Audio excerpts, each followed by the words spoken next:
ബലാത്സംഗ കേസിൽ രാഹുൽ മാങ്കൂട്ടത്തിൽ നിന്ന് വളരെ നിർണായകമാണ്. ഒളിവിൽ കഴിയുന്ന രാഹുൽ മാങ്കൂട്ടത്തിൽ എംഎൽഎയുടെ മുൻകൂർ ജാമ്യാപേക്ഷ കോടതി ഇന്ന് പരിഗണിക്കും. അതിനിടെ രാഹുൽ മാങ്കൂട്ടത്തിനെതിരെ കടുത്ത നടപടിയുടെ സൂചന നൽകി കെ മുരളീധരൻ ഇപ്പോൾ രംഗത്തെത്തിയിരിക്കുന്നു.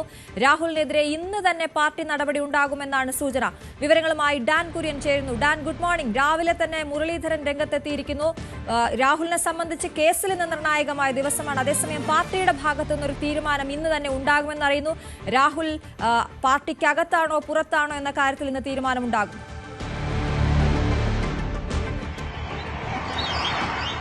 അതിലൊരു സാങ്കേതികത്വം മാത്രമാണ് നിലവിലെ സാഹചര്യത്തിൽ ബാക്കി നിൽക്കുന്നത്.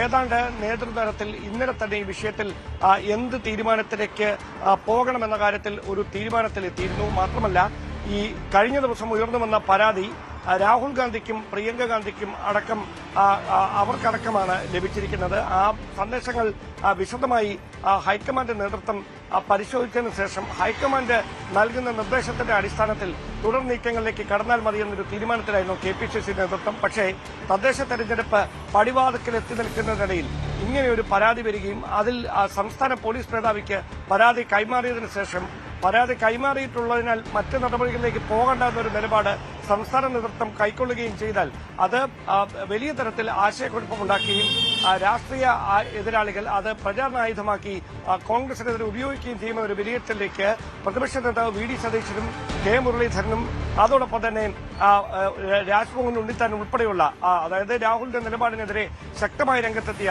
നേതാക്കൾ ഈ കാര്യത്തിലും ഒരുപോലെ തന്നെ കടുത്ത നടപടിയിലേക്ക് നീങ്ങണമെന്ന ആവശ്യവുമായി രംഗത്തെത്തുകയായിരുന്നു. ഒരുപക്ഷേ അതുകൊണ്ട് തന്നെയാണ് കടുത്ത ഒരു നീക്കം ഇന്ന് തന്നെ കോൺഗ്രസ് നേതൃത്വത്തിന്റെ ഭാഗത്തു നിന്ന് ഉണ്ടായേക്കുമെന്നുള്ള സൂചനകൾ കൂടി പുറത്തുവരുന്നത്. അവിടെ എടുത്തു പറയേണ്ടുന്ന കാര്യം, രാഹുൽ മാങ്കൂട്ടത്തിന്റെ ജാമ്യാപേക്ഷ പരിഗണിക്കുന്നത് മുൻകൂർ ജാമ്യാപേക്ഷ പരിഗണിക്കുന്നത് ഇന്ന് രാവിലെയാണ്. പ്രിൻസിപ്പൽ സെഷൻസ് കോടതിയിലായിരിക്കും ഇതുമായി ബന്ധപ്പെട്ട വാദം കേൾക്കുക. അടച്ചിട്ട മുറിയിലായിരിക്കും വാദം നടക്കുക എന്ന സൂചനകൾ കൂടി പുറത്തുവരുന്നുണ്ട്. കാരണം പ്രോസിക്യൂഷനും പ്രതിഭാഗവും ഒരുപോലെ അടച്ചിട്ട മുറിയിൽ സ്വകാര്യതയുമായി ബന്ധപ്പെട്ട കാര്യങ്ങൾ ഉള്ളതിനാൽ അത് ഹരിക്കപ്പെടാതിരിക്കാൻ, അത് പുറം ലോകത്തെത്താതിരിക്കാൻ കേസിലേക്ക് വരുന്നതിന് മുൻപ് ഇപ്പോൾ കെ മുരളീധരന്റെ വാക്കുകൾ നമുക്ക് പ്രേക്ഷകരിലേക്ക് എത്തിക്കേണ്ടതുണ്ട്. രാഹുൽ മാങ്കൂട്ടത്തിനെതിരെ ബ്രഹ്മാസ്ത്രം ഉപയോഗിക്കാൻ സമയമായി എന്നായിരുന്നു കെ മുരളീധരൻ അല്പസമയം മുമ്പ് പ്രതികരിച്ചത്. പൊക്കിൾക്കൊടി ബന്ധം വിച്ഛേദിച്ചു കഴിഞ്ഞാൽ തങ്ങൾക്ക് ഉത്തരവാദിത്വമില്ല. അദ്ദേഹം തുടരണോ വേണ്ടയോ എന്ന് തീരുമാനിക്കേണ്ടത് സ്പീക്കറാണ്.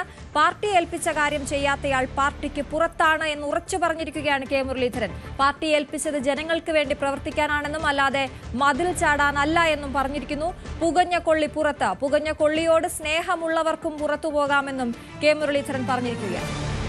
പാർട്ടിയുടെ അന്തസ് കാത്തു സൂക്ഷിക്കണമെന്നാണ് പാർട്ടിയുടെ നിലപാട്. അതിനെതിരായിട്ട് ആര് നീങ്ങിയാലും നടപടി പാർട്ടിയുടെ ഭാഗത്തുണ്ടാവും. പൊതുരംഗത്ത് പ്രവർത്തിക്കുന്നവർ മാന്യത വേണം. അതാണ് ഞങ്ങളുടെ നിലപാട്. അടിയന്തര യോഗം ഏതാ അത് അദ്ദേഹം തീരുമാനിക്കേണ്ട കാര്യമാണ്. പാർട്ടി ഏതായാലും ഞാൻ പറഞ്ഞല്ലോ, സ്ട്രോങ് ആയിട്ടുള്ള ആക്ഷൻ പാർട്ടിയുടെ ഭാഗത്തുണ്ടാവും. ഈ പറഞ്ഞ അടിയന്തര KPCC യോഗം അങ്ങനെ എന്തെങ്കിലും ഒരു തീരുമാനത്തിലേക്ക് എത്താൻ അതിന്റെ ആവശ്യമൊന്നുമില്ല. ലീഡേഴ്സുമായിട്ട് കൂടിയാലോചിച്ച് ഇപ്പോൾ ഓൺലൈനിൽ ചേരാലോ വേണമെങ്കിൽ. അങ്ങനെ ഈ കൂടിയാലോചന നടന്നോ? ഏതായാലും ഞാൻ പ്രസിഡന്റുമായിട്ട് എല്ലാ കാര്യവും സംസാരിച്ചിട്ടുണ്ട്. പ്രസിഡന്റ് എന്താണ് മറുപടി? അതായത് ആക്ഷനിലൂടെ വരും. അതാണ് ഡാൻ, അല്പസമയം മുമ്പുള്ള പ്രതികരണമാണ് നമ്മൾ കേട്ടത്. ഇതിൽ നിന്ന് വ്യക്തമാകുന്ന കാര്യം, ഇന്ന് തന്നെ രാഹുലിനെതിരെ അല്ലെങ്കിൽ ഉടനടി തന്നെ രാഹുലിനെതിരെ ഒരു നീക്കം അല്ലെങ്കിൽ തീരുമാനം, പുറത്തേക്ക് എന്നുള്ള തീരുമാനം അത് തന്നെ ഉണ്ടാകും എന്ന രീതിയിലുള്ള മറുപടിയാണ് കെ മുരളീധരന്റെ ഭാഗത്തു നിന്നുണ്ടായത്. നമുക്ക് തുടക്കം മുതൽ അറിയാം, ഈ ആരോപണം വന്നത് മുതൽ പാർട്ടി വലിയ രീതിയിൽ പ്രതിരോധത്തിലാവുകയും ഉടൻ തന്നെ രാഹുലിനെ മാറ്റി നിർത്തുകയും ചെയ്തിരുന്നു. പക്ഷേ അത് പോരാ എന്ന വലിയ വിമർശനം ഉയർന്നപ്പോഴും ഞങ്ങൾ അങ്ങനെ നടപടിയെടുത്ത പാർട്ടിയാണെന്ന് പറഞ്ഞ് മുന്നോട്ട് പോകാൻ ശ്രമിക്കുമ്പോൾ ഇന്നലെ വീണ്ടും പരാതി രാഹുലിനെതിരെ വന്നിരിക്കുന്നു. ഇനിയും മുന്നോട്ട് ഇങ്ങനെ പോയാൽ പാർട്ടിക്ക് അത് വലിയ പ്രതിച്ഛായയ്ക്ക് പ്രശ്നമുണ്ടാക്കുമെന്നുള്ള തീരുമാനത്തിൽ ആണോ പാർട്ടിയുള്ളത്? ഏത് രീതിയിലാണ് ആലോചനകൾ നടക്കുന്നത്? KPCC നേതൃതലത്തിലെ 3 ഭാരവാഹികൾ ഉൾപ്പെടെ 7 പേരുടെ പിന്തുണ രാഹുൽ മാങ്കൂട്ടത്തിനുണ്ട് എന്നാണ് നമുക്ക് ലഭിക്കുന്ന വിവരം. ആ 7 പേരാണ് രാഹുലിനെതിരെ കടുത്ത ഒരു നടപടിയിലേക്ക് പോകുന്നതിന് പാർട്ടി തലത്തിൽ വലിയ തരത്തിൽ സമ്മർദ്ദം ചെലുത്തിയിരുന്നത്. പക്ഷേ മറുഭാഗത്ത് പ്രതിപക്ഷ നേതാവ് VD സതീശനും